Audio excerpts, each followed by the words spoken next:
দীর্ঘ ৭ বছর পর প্রকাশ্যে কোনো অনুষ্ঠানে হাজির হলেন সাবেক প্রধানমন্ত্রী খালেদা জিয়া। আর ১ যুগ পর সশস্ত্র বাহিনীর দিবসের সংবর্ধনা অনুষ্ঠানে যোগ দিতে সেনাকুঞ্জে যান তিনি। বিকেলে গুলশানের বাসা থেকে রওনা করে ৪টার দিকে অনুষ্ঠানে পৌঁছান তিনি। সেনাকুঞ্জে পৌঁছার পর প্রধান উপদেষ্টা ডক্টর মোহাম্মদ ইউনূসের পাশের চেয়ারে বসানো হয় বিএনপির এই চেয়ারপারসনকে। সেখানে প্রধান উপদেষ্টা খালেদা জিয়ার সঙ্গে কুশলাদি বিনিময় করেন। এ সময় দুজনকে হাস্যোজ্জ্বল ভঙ্গিতে দেখা গেছে, পাশাপাশি হেলে কথাও বলেন তারা। তবে কুশলাদি বিনিময়ের পাশাপাশি কি কথা হয়েছে তা প্রকাশ্যে আসেনি।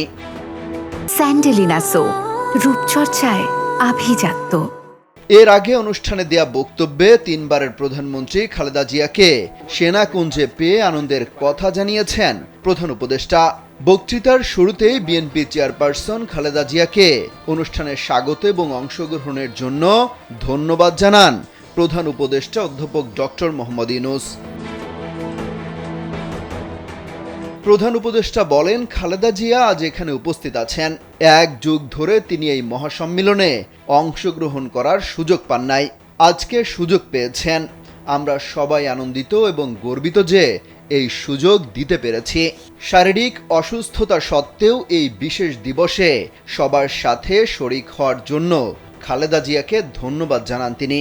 এমনকি বিশেষভাবে স্বাগত জানিয়ে খালেদা জিয়ার রোগমুক্তি কামনা করেন প্রধান উপদেষ্টা। ২০১০ সালের ১৩ই নভেম্বর খালেদা জিয়াকে তার পরিবারের দীর্ঘ ৪০ বছরের স্মৃতি বিজড়িত ঢাকা সেনানিবাসের শহীদ মইনুল রোডের বাড়ি থেকে এক কাপড়ে জবরদস্তি করে বের করে দেওয়া হয়েছিল বলে অভিযোগ রয়েছে। খালেদা জিয়া ছাড়াও বিএনপির ভারপ্রাপ্ত চেয়ারম্যান তারেক রহমান, মহাসচিব মির্জা ফখরুল ইসলাম আলমগীর সহ সিনিয়র ২৬ জন নেতাও এই অনুষ্ঠানে আমন্ত্রণ পেয়েছিলেন। ২০০৯ সালের পর এবারে প্রথম বিএনপির ভারপ্রাপ্ত চেয়ারম্যানকেও আমন্ত্রণ জানানো হয়। অমিত হাসান রবিন, কালবেলা।